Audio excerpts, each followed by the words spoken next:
Bapak Ibu sekalian, saya sampaikan selamat malam karena kita baru bertemu pada sesi yang ke-11. Kita membahas pada hari yang kelima ini satu tema, satu topik bertajuk doktrin-doktrin Kristen yang tidak disukai oleh kaum pluralis. Ya, ini topik yang terakhir untuk kali ini pembahasan kita dalam program master. Ya, pendahuluan Bapak Ibu sekalian, bagi kaum pluralis sangat tidak menyukai doktrin Kristen yang unik, yang unggul, yang final, yang absolut, yang wow. Mereka nggak suka. Kalau boleh mereka mau, ya kita bicara yang Kristen-Kristen yang oke-oke saja lah, yang aman, yang damai, yang tenang-tenang, yang kebenarannya itu universal, yang nggak membuat orang marah. Ya, bagi mereka doktrin-doktrin yang membuat mereka marah itu betul-betul mereka lucuti, mereka persalahkan, mereka cari argumentasi untuk membuat pandangan-pandangan Kristen yang unggul itu menjadi terdiam, kaku, dan bahkan mungkin mati. Itulah alasannya mereka kenapa. Mereka langsung menyerang. Alasannya mereka berdalil bahwa doktrin-doktrin tersebut salah fatal. Kenapa? Salah hermeneutika. Bapak Ibu, kalau salah pemikiran teologi itu masih rendah. Tapi kalau sudah ngomong salah hermeneutika, wah itu fatal sekali. Ya, khususnya saya mau beritahu kepada Pak Rekson. Kalau sudah bicara salah hermeneutika, artinya salah fatal. Tapi kalau masih salah konsep, salah doktrin, itu tidak mutlak. Ya, dan ini cara mereka yang sungguh-sungguh mau melumpuhkan dan mau menghancurkan, karena itu mereka menyerang dari hermeneutika. Nah, dari sekian banyaknya doktrin Kristen yang final, yang absolut, yang unik, yang cantik, yang indah, yang handsome, yang beautiful,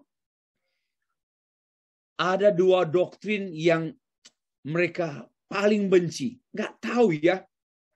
Padahal dua doktrin ini mengungkapkan kecantikan orang Kristen, kehandsaman orang Kristen, mengungkapkan keluar biasaan orang Kristen, iman orang Kristen. Tetapi ya itulah mereka sangat tidak suka. Mereka paling benci. Ya, yaitu satu, mereka anti keunikan Yesus Kristus. Yesus itu enggak unik. Yesus itu biasa, manusia yang biasa, tapi ya oke, bagus, manusia bermoral, manusia yang menjadi teladan. Tapi kalau dia bilang Tuhan, tunggu dulu, salah tafsir kamu, salah hermeneutik. Kau bilang dia adalah Allah menjadi manusia, salah tafsir kamu, salah hermeneutik. Dia juru selamat, paling parah, kau salah betul. Inilah kejahatan orang yang mengindoktrinir karena langsung menyerang pada hermeneutika. Anti keunikan Yesus Kristus. Satu, John Hick. Ya, yang pertama John Hick. John Hick berpendapat Yesus Kristus bukan Tuhan. Ya, bukan Tuhan. Hick ajarannya tentang dua natur Yesus Kristus, yaitu kemanusiaan dan kealahan Yesus. Dia bilang begini, nggak memadai. Ajaran Yesus manusia sejati, Allah sejati adalah ajaran yang tidak tepat, tak memadai. Ya, ini dia sedang menyerang. Yesus tidak mengajarkan keunikannya. Yesus tidak pernah mengklaim dirinya Tuhan. Siapa? Di mana ayat Alkitab bahwa Yesus menyebut dirinya, akulah Mesias, akulah Tuhan? Nggak ada kan? Kalian aja orang Kristen yang mengarang-arang. Ya. Alasan Hick berpendapat bahwa Yesus bukan Tuhan, satu, karena menurut dia Injil-Injil bukanlah laporan historis, melainkan laporan iman murid Tuhan. Ini kan imannya murid Tuhan, bahwa mereka beriman, dia Tuhan. Dia bukan Tuhan, tapi karena dia beriman, si Matius, Markus, Lukas, Yohanes beriman, maka iman menjadi tidak rasional. Yang rasional itu Yesus bukan Tuhan. Tapi karena mereka tidak rasional lagi, mereka berkata Yesus Tuhan. Kenapa? Begini. Yesus itu sekitar tahun 30-an. Ya, tahun 30-an. Dia kan umurnya berapa sih? Hanya sekitar 30-an tahun Tuhan Yesus. 32-33 tahun lah. Berarti dia lahirkan sampai pada tahun yang ke-30 tahun. Sedangkan Injil Markus ditulis sekitar tahun 55. Ya, 55. Matius tahun 60-70. Nah, berarti ada sekitar 30 tahun masa. Wow, bagaimana mungkin Matius bisa melihat, menulis sesuatu yang pernah terjadi dulu pada 30 tahun yang lalu, 40 tahun yang lalu. Omong kosong. Maka itu Matius ngarang-ngarang. Itulah ajarannya John Hick, dan dia mengutipnya pada kecenderungan berpikir liberal. Ya, jadi Injil-Injil itu sudah menyeleweng. Dan biasanya kalau orang sesama saudara kita beragama hijau mendengar ini, amin. Ya, mereka aminkan. Yang kedua, John Hick dipengaruhi oleh pencerahan yang menolak hal-hal supernatural, ya, mengenai apa yang Yesus lakukan, kealahan Yesus.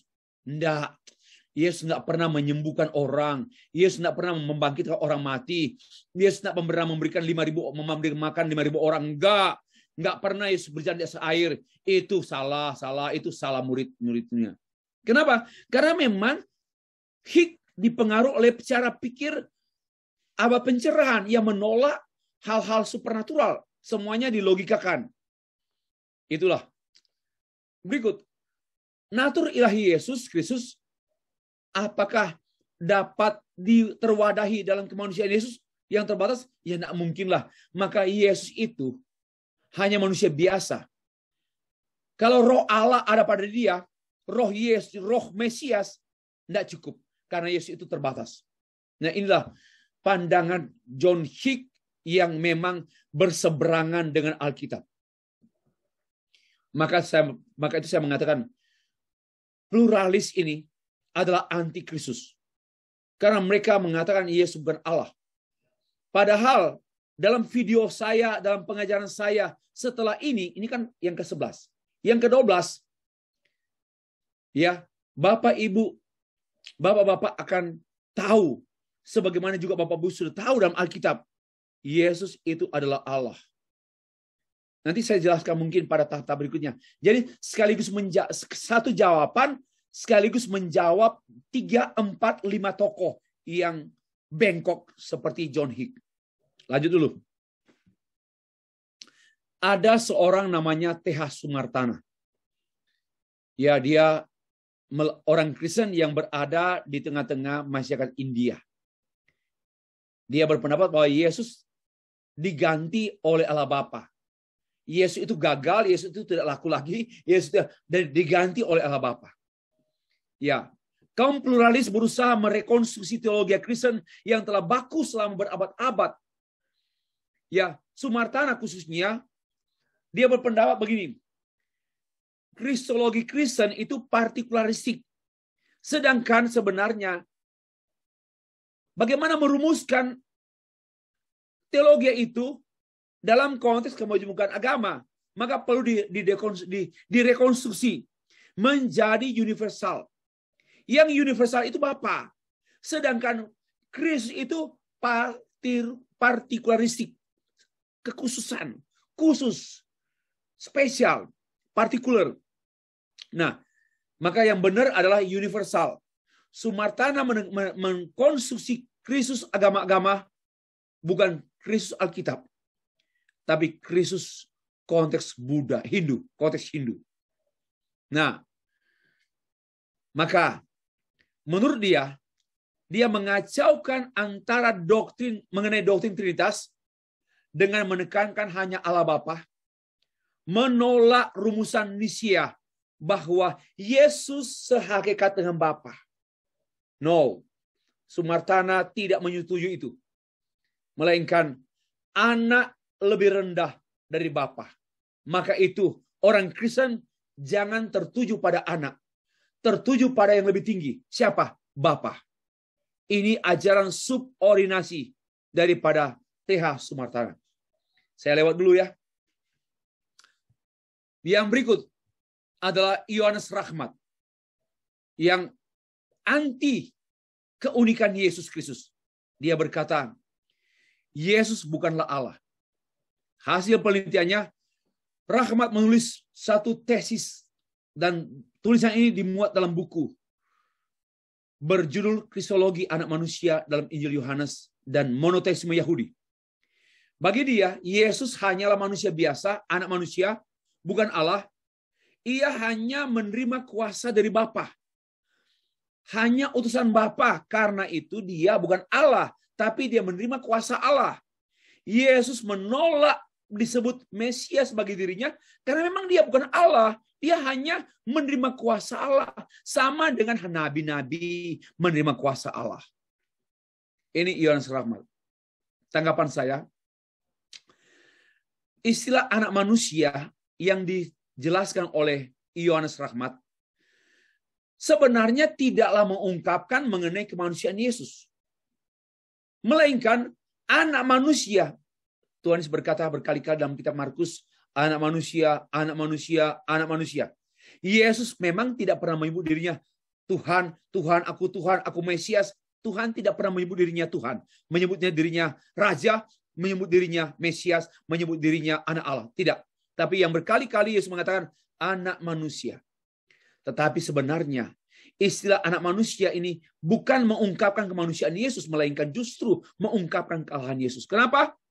Karena diungkapkan anak manusia datang untuk menebus. Siapa yang bisa menebus? Hanya Allah. Berarti dia Allah. Pada waktu bicara anak manusia datang untuk menebus, menjadi ransom, menjadi penebus, maka dia Allah. Lalu anak manusia datang mengampuni dosa. Siapa yang punya hak prerogatif mengampuni? Hanya Allah. Berarti Yesus itu Allah. Dan yang terakhir, anak manusia akan datang untuk menghakimi. Siapa yang menghakimi? Hanya Allah, bukan manusia. Berarti anak manusia menerangkan kealahan Yesus. Menebus, mengampuni, menghakimi. Itu hak, itu tugas, itu pribadi Yesus Kristus. Jadi sudah salah kaprah. Yohanes Rahmat sudah salah kaprah. Dan kaprah-kaprahnya itu. Keprak-keprek. Nah, selanjutnya. Mengapa seolah-olah Yesus melarang murid-muridnya memberitahukan dirinya Mesias? Dalam Yohanes 6 ayat 14 sampai 15. Yesus mau dijadikan raja oleh orang-orang pada masa itu. Ya, kalau kita memperhatikan, dia kan baru memberikan makan 5.000 orang. Yohanes 6. Dia memberikan makan 5.000 orang. Dan orang mau menjadikan dia raja. Karena wow, dia Mesias. Tetapi Yesus mengundurkan diri. Dan pergi. Kenapa? Nah, Yohanes bilang begini. Itulah sebabnya dia bukan Mesias.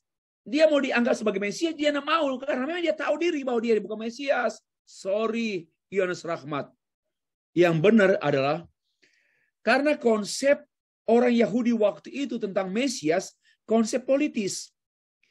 Mereka berpikir nanti kalau Mesias ini, Yesus ini kita angkat sebagai raja, maka dia akan memerintah dengan luar biasa, akan mengalahkan Romawi dengan mata pedang menjadi remboh.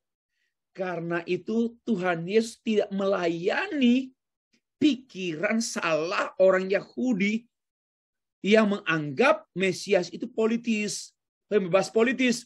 Dan dia menolak, tidak. Karena saya bukan Mesias politis. Saya Mesias sesungguhnya yang melepaskan manusia dari dosa dan maut. Itulah kesalahan Yohanes Rahmat. Saya pikir ini pun sudah menjawab yang tadi, yang TH Sumartana dan juga menjawab John Hick. Nah, yang berikut, yang kemudian mereka selain anti doktrin keunikan Yesus, mereka juga anti doktrin penebusan terbatas dan pemilihan terbatas. Mari kita perhatikan. Kaum pluralis sama dengan kaum universalis dan sama dengan kaum Arminianis. Mereka begitu berambisi bersemangat untuk menolak mati-matian, penebusan terbatas, dan pemilihan terbatas. Mereka betul anti, nggak suka. Nah, satu, ada dimulai dengan Origenes, Bapak Gereja, yang menjadi cikal bakal pandangan universalisme. Origenes berpendapat demikian. Allah sesungguhnya akan memulihkan semua ciptaannya, termasuk setan pun dipulihkan. Bapak Ibu, bukalah buku teologi abu-abu saya, lalu buka juga New Dictionary, New Dictionary of Theology. Ya, dari yang ditulis di editor oleh Sinclair B. Ferguson. Menulis kalimat ini, bahwa Origenes sesungguhnya berpendapat begini demikian. Setan-setan pun akan dipulihkan Tuhan. Ya. Schleiermacher, dia berpendapat demikian. Kasih Allah yang berdaulat pasti akan menyelamatkan semua orang. Sorga akan dinodai kalau ada penghukuman orang-orang manusia, penghukuman manusia. Ini dari sinilah muncul pandangan yang kemudian dikembangkan oleh para teolog-teolog modern yang menyatakan universalisme, bahwa semua orang pasti selamat. Dan kaum pluralis juga tidak menyetujui doktrin penebusan terbatas, pemilihan terbatas, karena hal itu menurut mereka merusak cita-cita mereka. Ya, penghambat, penghalang. Lanjut, kita perhatikan anti doktrin penebusan dan pemilihan terbatas. Yang berikut yaitu John Hick. Dengan konsep universalisme dapat mencegah orang Kristen menjadi berkuasa atas orang-orang berbeda iman mereka dengan mereka. Ini pendapat John Hick. Ya, harus universalisme, bukan partikularisme, bukan pilihan, bukan. Yesus tidak mati hanya untuk orang yang percaya, tapi Yesus mati untuk semua orang. Yang kenyataannya juga pasti ada yang ke neraka, tapi Yesus mati untuk mereka. Lah, untuk apa Yesus mati? Untuk orang yang masuk ke neraka.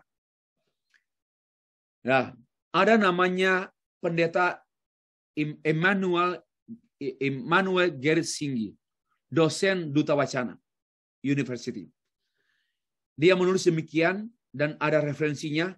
Ia menyebabkan orang pilihan, orang dipilih adalah mereka yang sengsara. Mereka menderita. Bukan karena orang hebat, orang baik, orang kuat, orang berkuasa. Di sini ada unsur Allah memilih orang karena menderita, karena susah, maka bersyarat dipilih. Nah, sebenarnya disinilah cara Singgi untuk menegaskan pilihan bersyarat. Jadi tidak ada pilihan terbatas. Kalau mau selamat, marilah menderita. Jangan jadi orang hebat, tidak akan selamat. Akan lucu. Tapi sebenarnya dia maksudkan, yaitu orang-orang yang menderita itu, orang-orang yang sengsara itu karena ketidakadilan. Karena humanisme. Karena dehumanisasi. Disinilah akarnya masalah misi sosial. Misi kemanusiaan, bukan misi rohani, bukan misi penebusan. Jadi sebenarnya Gerrit-Singgi ini tidak bicara mengenai misi penebusan, melainkan misi kemanusiaan.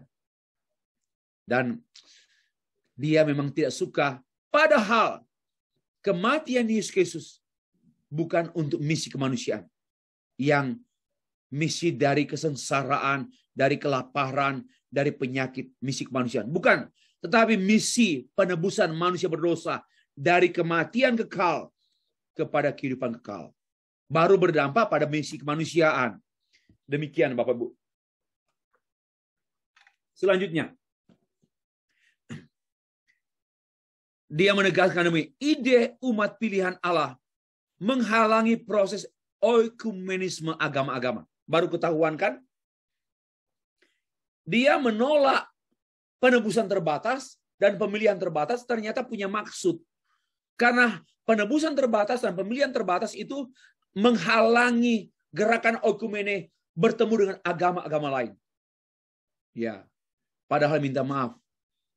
Orang-orang pilihan Allah juga ada di agama-agama lain. Dan justru orang-orang yang di dalam gereja, orang Kristen, banyak yang tidak terpilih.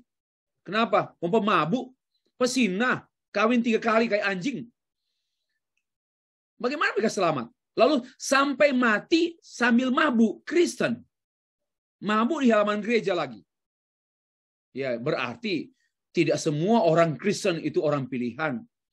Masih ada banyak orang pilihan di luar gereja. Ada seorang bernama Leslie Newbigin. Dia menyampaikan doktrin penebusan dan pemilihan telah menjadi batu sandungan bagi orang-orang di India. Karena dia menjadi misionaris di India. Dari Inggris. Ya, dia memang gak suka. Ada D.T. Niles, seorang pluralis India. Beliau tidak setuju dengan pertanyaan, apakah mereka akan diselamatkan? Gak boleh bertanya begitu, Om. Gak boleh bertanya begitu, hamba Tuhan. Orang Kristen, jangan bertanya begini, apakah mereka yang non-Kristen diselamatkan? Jangan bertanya begitu. Kenapa? Karena semua orang pasti selamat. Mau Kristen, Hindu, Buddha, pasti selamat. Ini pendeta Kristen. Ini dia pendeta Kristen itu. Ya. Lalu ada seorang bernama Chuan Seng Song, seorang Taiwanese yang teolog yang mengajar di satu universitas perguruan tinggi teologi di Amerika. Dia teologi pemilihan adalah teologi garis lurus, yaitu Israel, Kristus, gereja. Adalah tidak cocok dengan kasih Allah. Artinya, pemilihan Allah, penebusan Kristus, tidak cocok dengan kasih Allah. Ya, itulah sebabnya mereka menolak doktrin ini. Saya singkat-singkat saja, tapi mau Bapak Ibu mau lebih jauh memahami ini, buka buku teologi abu-abu. Saya menulis berpuluh-puluh halaman. Lalu ada 3 tokoh lagi, Karl Rahner, Stanley Samarta, Raimundo Panikkar. Mereka sangat menolak doktrin penebusan, bahwa Yesus mati untuk orang-orang yang percaya padanya dan mereka yang diselamatkan. Orang-orang pilihan Bapa, orang-orang yang ditebus oleh Dia, oleh Yesus Kristus. Hanya mereka. Dan Raimundo Panikkar, Stanley Samarta, Karl Rahner tidak menyukai doktrin tersebut.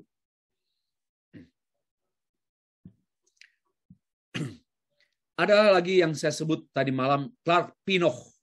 Beliau bersikeras membantah doktrin penebusan terbatas dan doktrin pemilihan terbatas dengan teorinya optimism of salvation. Bahwa semua orang pasti selamat.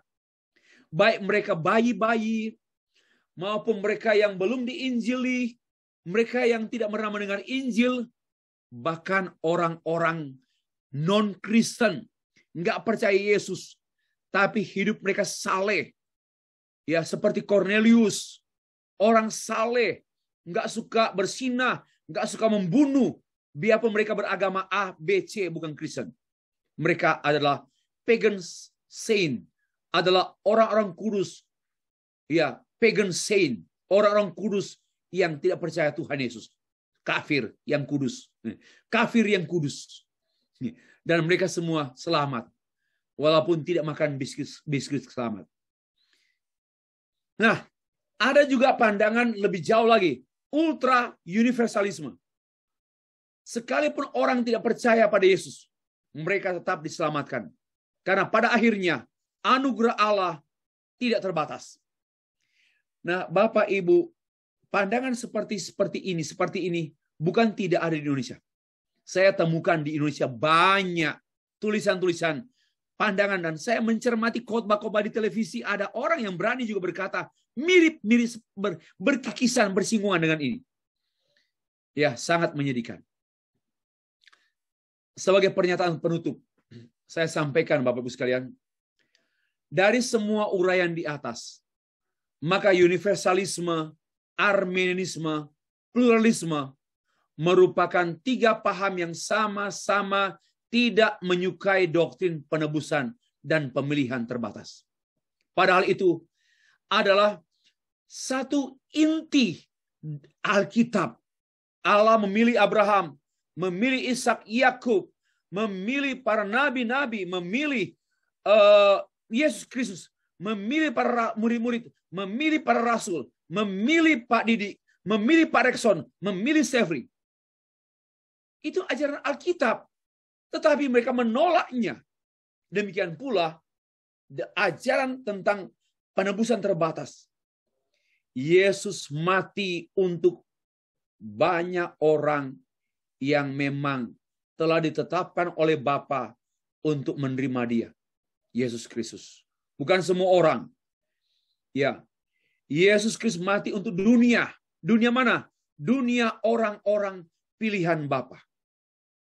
Karena Efesus pasal 1 ayat 3 sampai 14.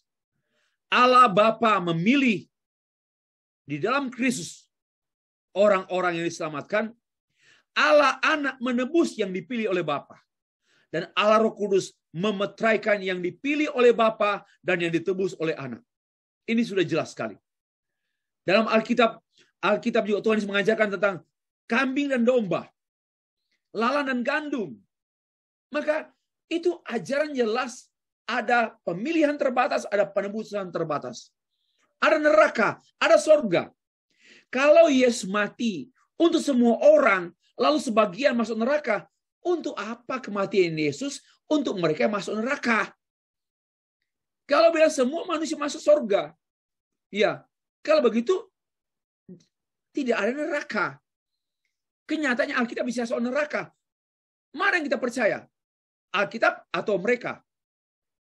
Albar, yang Ahmad Albar, Albar atau Alkitab? Ya, saya percaya pada Alkitab, firman Allah, ya, dalam inspirasi Roh Kudus, daripada pembohong-pembohong, pendeta-pendeta pembohong memutarbalikkan Alkitab.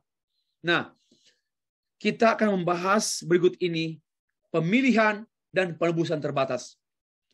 Nanti saya kirim lewat WA. Ya, demikianlah pembahasan saya, Bapak Ibu sekalian. Sekian, terima kasih.